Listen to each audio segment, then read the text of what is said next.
talking about the study of tuberculosis. Okay, so first of all, definition: TB is caused by Mycobacterium tuberculosis. Okay, जो TB हमारी होती है वो कौन से बैक्टीरिया होती है? Mycobacterium tuberculosis. Okay, next point देखते हैं हम लोग. The tuberculosis usually attack lungs TB bacteria. Okay, ये जो है अटैक किसमें करता है? लंग्स से. ठीक है. Can attack any part of the body such as, और हमारी जो TB होती है वो अदर पार्ट पे भी अटैक करती है. वो पार्ट कौन से होते हैं? पहला आपका हो गया है kidney, spine, brain. Okay, next हम लोग स्टडी करेंगे मोड ऑफ ट्रांसमिशन. ठीक है, तो मोड ऑफ ट्रांसमिशन को स्टडी करेंगे. तो मोड ऑफ ट्रांसमिशन किसके द्वारा होता है? पहला आपका एयरबोर्न ड्रॉपलेट. ठीक है, जो हमारा माइकोबैक्टीरियम ट्यूबरक्लोसिस होता है वो जो है एयरबोर्न ड्रॉपलेट के द्वारा फैलता है. ओके, ठीक है. इसमें किसके द्वारा? कफिंग, स्नीजिंग और टॉकिंग. ओके, नेक्स्ट हम लोग पढ़ेंगे एपिडेमियोलॉजी. ठीक है, तो कॉमन इज डेवलपिंग कंट्रीज. ठीक है, जो कॉमन डेवलपिंग कंट्रीज होती है उसमें कैसे मतलब फैलता है. ठीक है, तो पहला आपका हो गया आयरन ग्रुप. ठीक है, कौन कौन ग्रुप में सबसे ज्यादा ये जो ट्यूबरक्लोसिस होती है वो फैलती है. ठीक है, तो पहला आपका हो गया एचआईवी पेशेंट. ठीक है, जो एचआईवी वाले पेशेंट होते हैं इसमें सबसे ज्यादा क्या होता है? फैलता है. ठीक है, क्या? Mycobacterium tuberculosis. ठीक है, नेक्स्ट होगा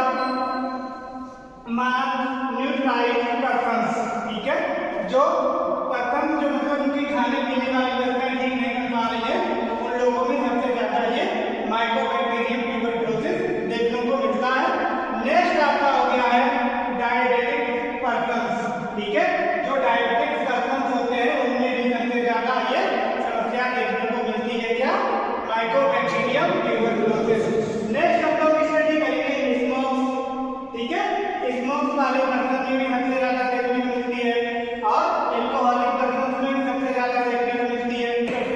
क्लिनिकल प्रेजेंटेशन. ओके, हम लोग क्लिनिकली प्रेजेंटेशन करेंगे इसका माइकोबैक्टीरियम ट्यूबरक्लोसिस यानी टीबी का. ओके, हम लोग स्टडी करेंगे पल्मोनरी टीबी. ठीक है, पल्मोनरी टीबी में कौन कौन से सिम्टम्स दिखते हैं. ठीक है, तो पहला हम लोग स्टडी करेंगे कब 2 वीक्स. ठीक है, यदि किसी पेशेंट को 2 हफ्ते से ज्यादा ठीक है कफिंग हो रही हो यानी खांसी हो रही हो तो आप क्या समझेंगे? इसको टीबी के सिम्टम्स दिख रहे हैं. ठीक है, यानी इसको टीबी हो सकती है. नेक्स्ट हम लोग कैसे समझेंगे? एक किसी पेशेंट को फीवर आ रहा है. ठीक है, तो हम लोग एक तरीके से समझ जाएंगे कि इसको टीबी हो सकता है. ठीक है, नेक्स्ट है नाइट स्वेट्स. ये किसी पेशेंट को नाइट स्वेट्स हो रही हो तब भी हम लोग समझेंगे हो सकता है इसको टीबी हो सकता है. नाइट स्वेट का मतलब है रात में पसीना आना. ओके, नेक्स्ट हम लोग स्टडी करेंगे वेट लॉस. ये किसी पेशेंट का वेट लॉस हो रहा हो तो हम लोग समझेंगे कि उसे टीबी की बीमारी हो सकती है. नेक्स्ट हम लोग समझेंगे चेस्ट पेन. ये किसी पेशेंट का चेस्ट पेन हो रहा है तो हम लोग उसमें समझ जाएंगे कि इसको माइकोबैक्टीरियम ट्यूबरक्लोसिस हो सकता है. ठीक है, नेक्स्ट हम लोग स्टडी करेंगे लॉस ऑफ एपेटाइट. ठीक है, एक किसी पेशेंट का लॉस ऑफ एपेटाइट हो रहा है तो हम लोग समझ जाएंगे इसको टीबी की बीमारी हो सकती है. नेक्स्ट हम लोग पढ़ेंगे एक्स्ट्रा पल्मोनरी टीबी. ठीक है, नेक्स्ट एक्स्ट्रा पल्मोनरी टीबी में क्या क्या सिम्टम्स देखेंगे. ठीक है, तो पहला अपना हो गया लिम्फ नोड स्वेलिंग. ठीक है, lymph node swelling. Lymph node swelling भी आ सकती है. ठीक है, next bone and joint pain. ठीक है, आपकी जो बोन है और जॉइंट है ठीक है उसमें क्या हो जाएगा? पेन की समस्या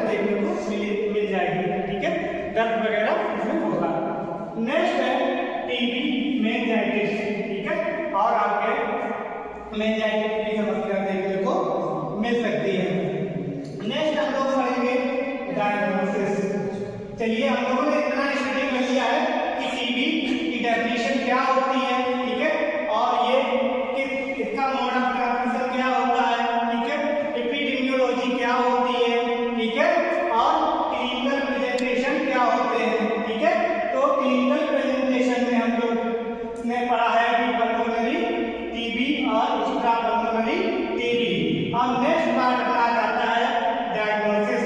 ठीक है, इतना समझने के बाद हम लोग डायग्नोसिस की ओर चलते हैं। कौन कौन सी डायग्नोसिस की हो सकती है? तो पहला अपना हो गया है चेस्ट एक्सरे। ठीक है, यदि किसी पेशेंट को टीबी के सिम्टम्स दिख रहे हैं तो सबसे पहले क्या कराया जाता है? Chest x-ray.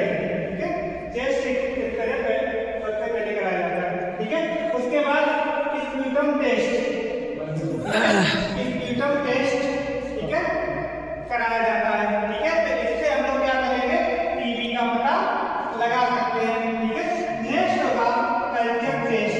ठीक है, कल्चर टेस्ट के द्वारा भी हम लोग टीबी का पता लगा सकते हैं। ठीक है, नेक्स्ट है ड्रग सेंसिटिविटी टेस्ट, इसके द्वारा भी हम लोग पता लगा सकते हैं। ठीक है, ओके, चलिए नेक्स्ट हम लोग स्टडी करते हैं ट्रीटमेंट। ठीक है, हम लोगों ने क्या किया है? डेफिनेशन, ठीक है, mode of transmission, epidemiology, diagnosis. ठीक है, अब हम लोग करेंगे ट्रीटमेंट। ठीक है, सारा कुछ स्टडी करने के बाद हम लोगों ने जान लिया कि माइक्रोबैक्टीरियम ट्यूबरकुलोसिस क्या होता है। ठीक है, कैसे फैलता है। ठीक है, और क्या क्या इसके क्लिनिकल प्रेजेंटेशंस होते हैं, क्या क्या सिम्टम्स होते हैं, इतना कुछ हम लोगों ने स्टडी कर लिया है। अब हम लोग चलेंगे फार्माकोलॉजिकल मैनेजमेंट और नॉन फार्माकोलॉजिकल मैनेजमेंट को स्टडी करेंगे।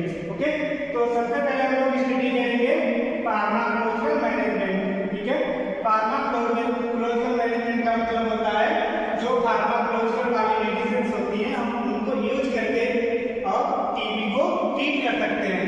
ठीक है, जो टीबी होती है उसको ये दवाएं देकर हम लोग ट्रीटमेंट उसका कर सकते हैं, यानी कि माइक्रोबैक्टीरियम ट्यूबरकुलोसिस को ठीक कर सकते हैं। तो सबसे पहले हम लोग जानेंगे टैबलेट के जो हमारी जो मेडिसिन आती है मार्केट में कौन कौन सी आती है? आइसोनियाजाइड। ठीक है, सबसे मोस्ट पॉपुलर मेडिसिन है जो मार्केट में मोस्टली बिकती है आइसोनियाजाइड। नेक्स्ट है रिफाम्पिन। ठीक है, रिफाम्पिन के नाम से भी बहुत मार्केट में मेडिसिन आती है। ठीक है, नेक्स्ट है इथम्ब्यूटोल। ठीक है, इथम्ब्यूटोल भी मार्केट में जो है मेडिसिन आती है टीबी के लिए। ठीक है, नेक्स्ट है पायराडायनामाइड। ठीक है, पायराडायनामाइड ये भी मार्केट में जो है मेडिसिन आती है इसको ट्रीट करने के लिए माइक्रोबैक्टीरियम ट्यूबरकुलोसिस।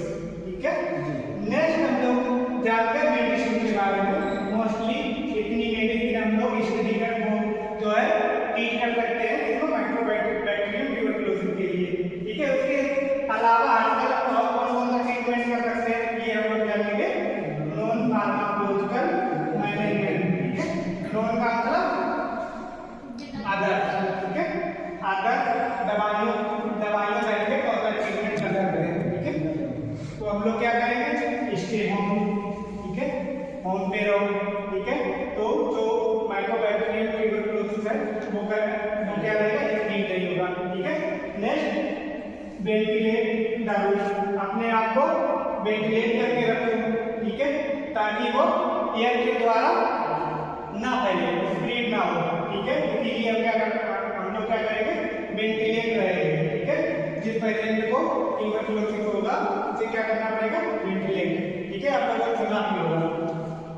नेक्स्ट है कवर योर माउथ। माउथ को कवर करके रखेंगे।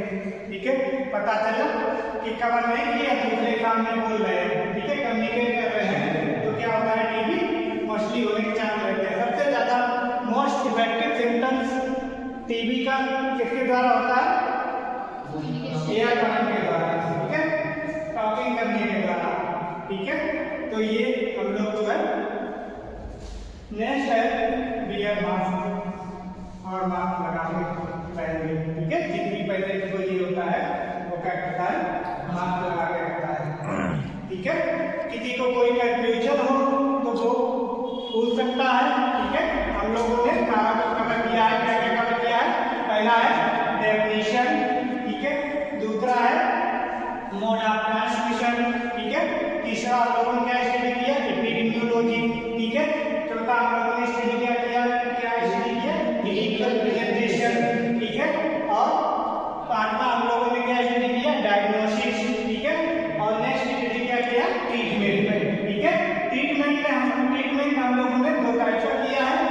पहला है फार्माकोलॉजिकल मैनेजमेंट, ठीक है, या इसे बोल